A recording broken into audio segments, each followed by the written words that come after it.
विश्वास वो शक्ति है जो नामुमकिन को भी मुमकिन कर देती है। जब हम परमेश्वर पर भरोसा करते हैं तो बड़ी से बड़ी लहरें शांत हो जाती हैं और मुसीबतें हमारा रास्ता नहीं रोक पाती। विश्वास ही वह कुंजी है जो हमें शांति, स्वास्थ्य और अनंत जीवन का द्वार खोल कर देती है। आइए इसे प्रभु यीशु के एक अनमोल वचन के माध्यम से विस्तार से समझते हैं। वचन और स्टेप बाय स्टेप व्याख्या। 22। तब उसने तुरंत अपने चेलों को नाव पर चढ़ने के लिए विवश किया कि वे उससे पहले पार चले जाएं, जब तक वह लोगों को विदा करे। मतलब यीशु ने अपने चेलों को नाव में बिठाकर भीड़ को भेजने के लिए भेजा ताकि वे शांति से आगे बढ़ सकें। 23।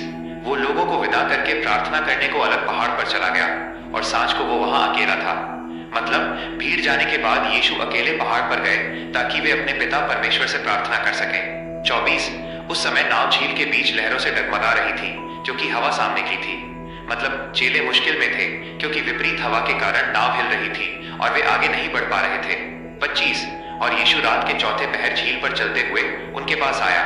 मतलब रात के अंधेरे में यीशु पानी पर चलते हुए अपने चेलों की मदद करने के लिए आए। 26 चेले उसको झील पर चलते हुए देखकर घबरा गए और कहने लगे, ये भूत है, और डर के मारे चिल्लाने लगे।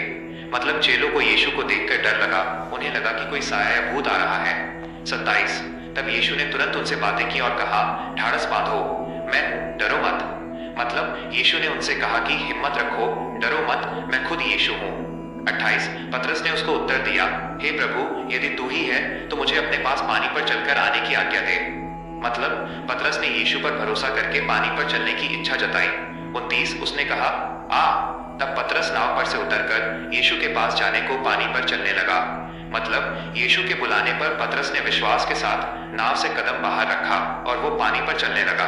30 पर हवा को देखकर डर गया और जब डूबने लगा तो चिल्लाकर कहा, हे प्रभु, मुझे बचा। मतलब जब पतरस का ध्यान यीशु से हटकर लहरों पर गया तो वह डर गया और डूबने लगा। 31। यीशु ने तुरंत हाथ बढ़ाकर उसे थम लिया और उससे कहा, हे अल्पविश्वासी, तूने क्यों संदेह किया। मतलब यीशु ने तुरंत पतरस का हाथ पकड़ा और उसे सिखाया कि कम विश्वास के कारण इंसान घबराता है। 32। जब वे नाव पर चढ़ गए तो हवा थम गई। मतलब नाव में यीशु के आते ही सब कुछ शांत हो गया और तूफान रुक गया। 33। इस पर उन्होंने जो नाव पर थे उसे दंडवत करके कहा, सचमुच तू परमेश्वर का पुत्र है। मतलब चेलों ने घुटने टेककर स्वीकार किया कि यीशु ही वास्तव में परमेश्वर के पुत्र हैं। 34। वे पार उतरकर गन्नेसरत में पहुंचे। मतलब नाव सुरक्षित रूप से दूसरे किनारे गन्नेसरत पहुंच गई। 35। वहां के लोगों ने उसे पहचान लिया और आसपास के सारे देश में समाचार भेजा और सब बीमारों को उसके पास लाए। मतलब वहां के लोग यीशु को जान गए थे, इसलिए वे अपने बीमारों को उनके पास लेकर आए। 36। और उससे विनती करने लगे कि वो उन्हें अपने वस्त्र के आंचल ही को छूने दे, और जितनों ने उसे छुआ वे चंगे हो गए। मतलब लोगों का विश्वास इतना बड़ा था कि यीशु के कपड़ों को छूने मात्र से ही वे सब बीमारी से चंगे हो गए। आउट्रो। आमीन, हालेलुया। कैसा लगा दोस्तों आपको आज का ये वचन। इस कहानी का उदाहरण ये है कि अगर आप परमेश्वर पर अटूट विश्वास रखते हैं तो आपकी हर बड़ी मुसीबत दूर हो सकती है। कोई भी मुश्किल आपके विश्वास से बड़ी नहीं है।